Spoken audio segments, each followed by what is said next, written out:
With 43 cars on the entry list, let's run through our starting grid here, Jackson, because we have a whole lot of things to go over. On row number 1, it's going to be Bryce Mersberger, set by lap time for this race. Ayrton Grimm, the race winner, starts alongside him in 2nd place. Then it will be Jordan Musser in 3rd place.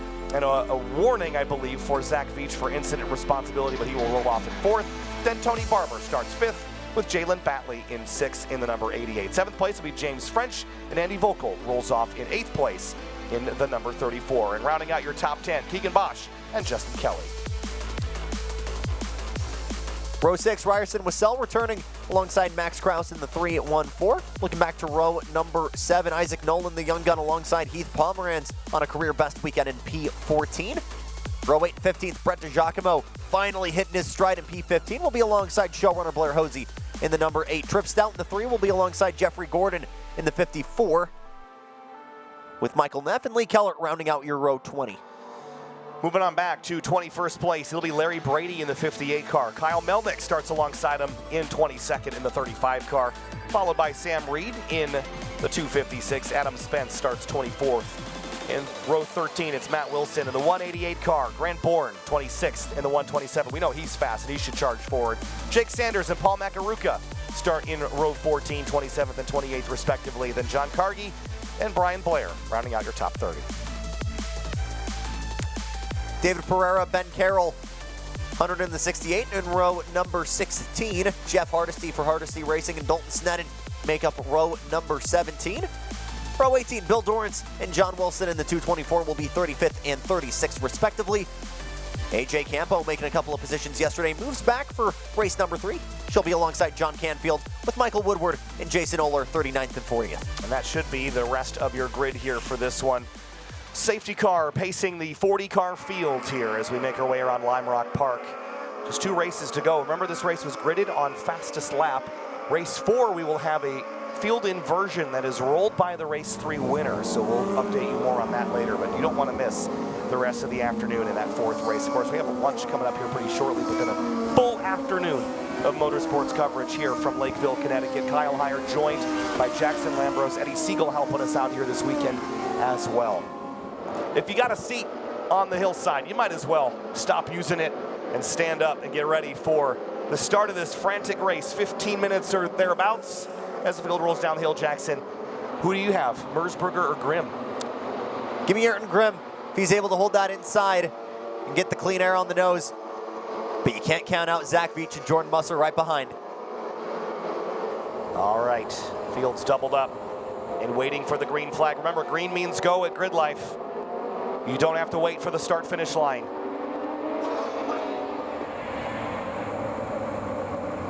Green flag, and we're underway. Blair Hosey, a great jump to the outside. We're 4 wide midfield as we storm to turn 1. Here comes Veach. Orange engine cover with the helmet. Musser down low trying to make that stick. Will just slot into P3. Jalen Batley up a couple of positions. Might go for 4th right now as he's side by side with Veach.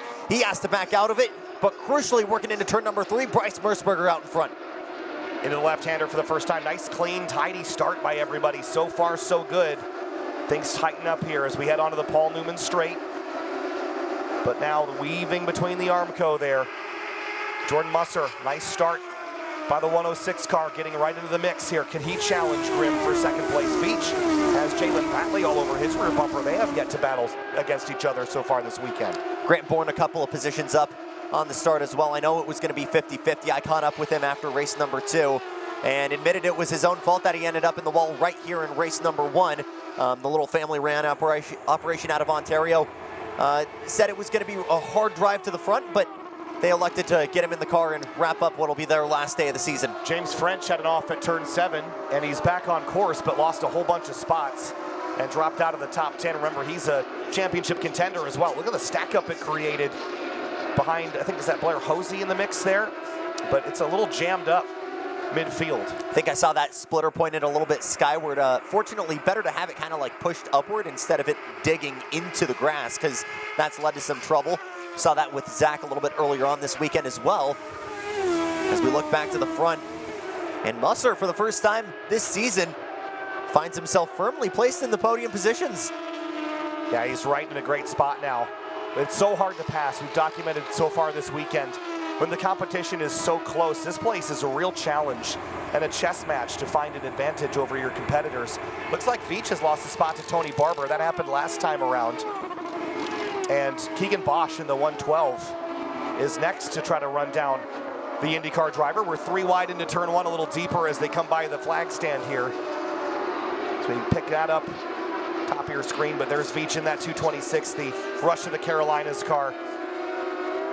Hope we look a little bit further back, because I think we've got 2 of our youngest drivers next to each other as well. Ryerson Wissell, as well as Jalen Batley in that NOLA-colored gold and purple machine. You see Andy Volkel with the pink helmet just storming by there. Was hit with a warning earlier on, but boy, Turning Concepts really turning up the wick this weekend. Jalen Batley, remember, he was fighting with Veach and dropped a couple of positions the last few laps. I'm not sure if they had a little contact or some argy-bargy. Oh, that splitter is gone on Batley's car. Oh, so that maybe, yeah, there's something. That is a smooth rush. So where has it gone is the next question. Ooh. Great question. Now Wissell going down low to defend. Batley's going to stay in it. Won't take it to pit lane.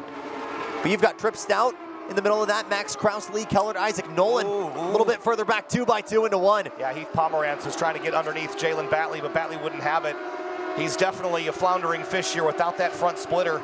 The aerodynamics on these cars are quite effective at keeping these cars stuck to the road. Look at the drive on the outside. Is that Stout? No, that's actually a little deeper in the field. So hard to tell when so many of these cars are still unmarked with the white graphics on it. 511 is Heath Pomerantz, though, with the blue stripes just alongside the side pods. As, oh, Pomerantz, a little bit of grass there further back with the 13 of Kellert just behind. Well, they got to make quick work here. They got crossed up at West Bend, and it lost them some momentum here as they come down the hill through 7. This is going to be a big schmozzle on the front straightaway. Here comes Pomerantz out to the side. Kellert's going to sweep to the right as well. The car I was looking for, that is the 314. That's Max Kraus that I was trying to identify a moment ago as Pomerantz goes down the inside of Batley. A little contact there. You got Brett DiGiacomo now in the mix a little bit further back. Talked to him briefly yesterday, was finally confident that he was hitting his stride, but has been confident that the on-track results are not a direct reflection of how he's been on track. Now getting an opportunity to move forward, but boy, Batley has really made these guys work for it further back. I have a great idea. Someone in the chat suggested it. Let's take a lap, settle down, and let's crank it up here at Grid Life.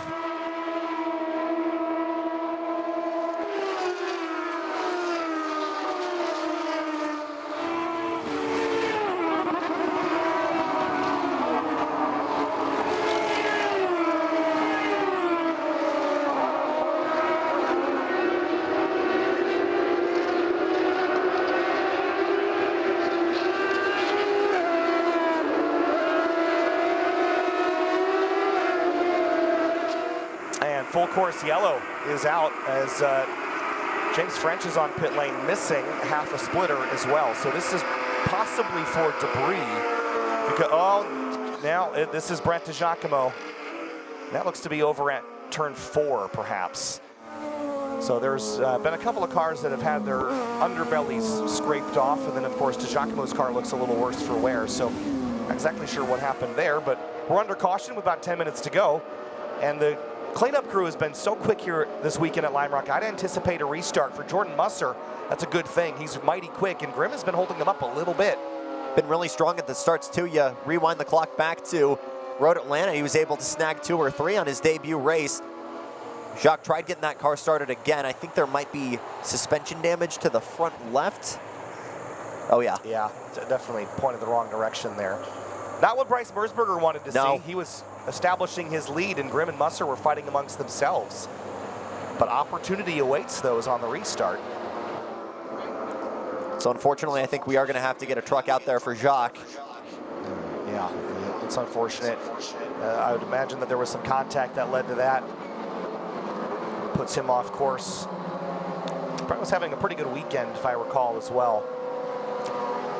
Jalen Batley able to hold on to P13, but he was a real big bottleneck for a couple guys around. Isaac Nolan, Lee Kellert, Max Kraus, Kyle Melnick, pretty much all the way back to Grant Bourne, who's improved 5 positions to this point in Chompy. But you get the feeling with how much Batley was really kind of stacking them up behind could have been the main domino there, the first domino, if you will, to really start that incident. Well, while we have a moment under yellow, let's kind of reshuffle things as far as the weekend and championship points go. Again, Merzberger was leading comfortably over Blair Hosey, and I don't think that was going to change. But for the weekend in particular, I think that's where the math gets a little more interesting. Ayrton Grimm should be following Merzberger now by about 6 points. Actually, it's, oh, I forgot Merzberger finished down the order yesterday. So Grimm, then Musser, then Merzberger. And look at Zach Veach, one position gets Veach third place on the weekend over Bryce Merzberger. So that's the risk for Bryce, is if Veach improves it all, that's going to change the dynamics for the weekend. And then, of course, for the title, Merzberger well ahead of Blair Hosey as Merzberger continues to knock out some drop races with these P1s and P2s he's been earning. Yeah, Ayrton for sure. Almost hoping that we stop the count now, because that'll put him in a really good position for race number 4 and get him the opportunity to convert that first race win into a first weekend win. But you look further back, you've got a couple of really hungry guys. And Jordan Musser has battled a handful of mechanicals, mainly at Gingerman, but really looking for an opportunity here to capitalize. Not sure we'll see him at Laguna. Again, think has some other commitments with karting. We'll be in Le Mans next weekend for the KZ World Championships, the FIA Karting Association. So that's quite the flight after a weekend at Lime Rock, I suppose. Keep your schedule packed as a racer. But for the restarts, remember that we restart single file. Green means go. And opportunity for some drivers to sneak up into the mix that we haven't really heard a lot from. Go back to Tony Barber, for example. He had an incident in race 1, was collected as a victim of some contact and dropped down the order, but here he is back in 5th place. He's got a mighty quick rush in P5. Blair Hosey, the championship runner-up at the moment, P6, and Keegan Bosch having a career day in 7th right now with Andy Vogel, Justin Kelly, and Ryerson Whistle finishing out the rest of the top 10.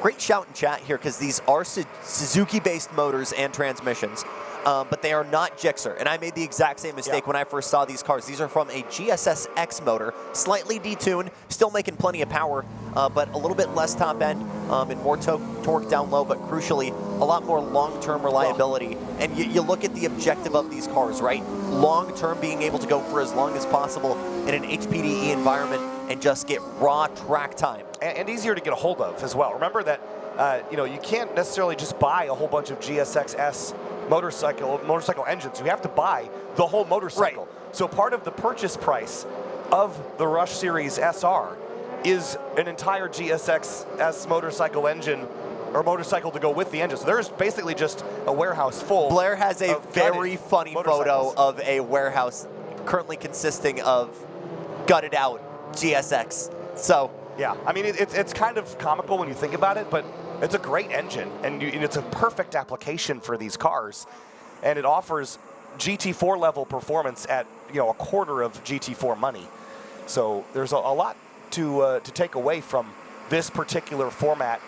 You're running on very small tires as well. I think they're 185 width, Nankang, so you're not using a lot of consumables in these cars either. And look, no traction control, no ABS, a little bit of aero. Isn't this what everybody wants in racing, is back to basics, right?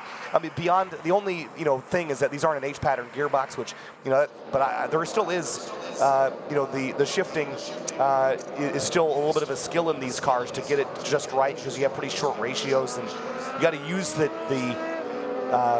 powertrain of the car effectively. There's another car off there at West Bend as well.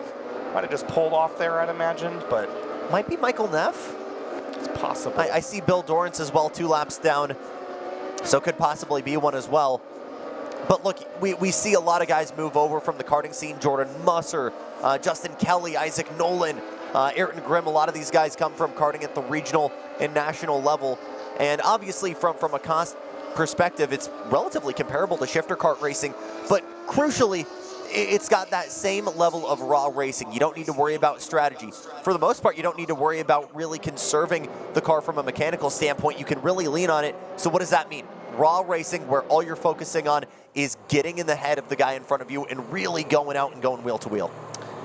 So DiGiacomo's car is on the hook and back in the paddock. And I think you were right about it. I think that's Dorrance, I want to say. that is on the hook as well. And I don't think we were able to turn the lights off on the safety car this lap, but it should be next time around. Oh, sorry, you're right. That is Neff. Okay. The 199 that is on the hook. So I'd expect a green next time by. It could be a green and then a white immediately as well. We can do a one-lap shootout in Grid Life.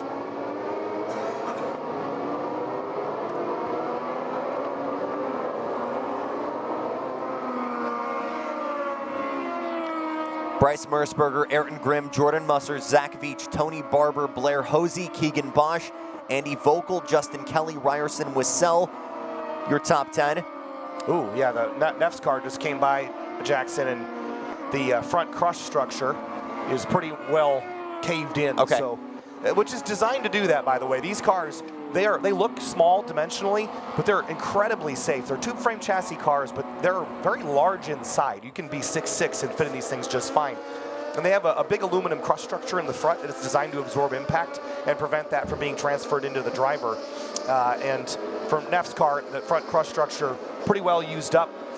There's some foam inside, but easy to replace. You just unbolt it, put a new one on, replace the bodywork, and you're good to go.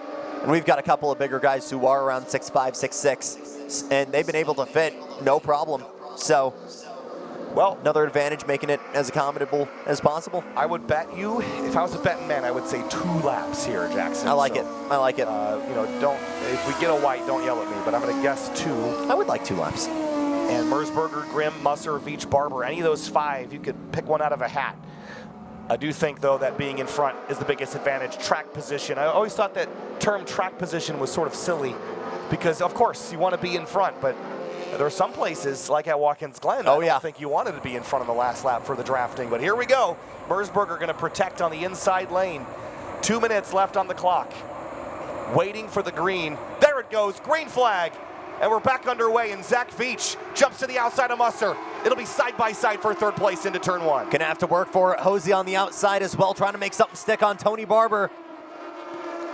As Ayrton Grimm actually has to fend off from those 2 further back. That'll be pretty much all she wrote for Bryce out in front.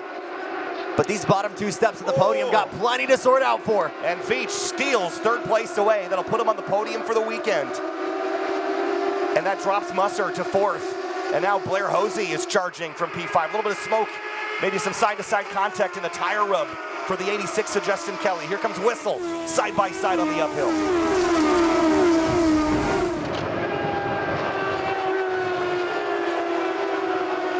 Oh, big slip and slide.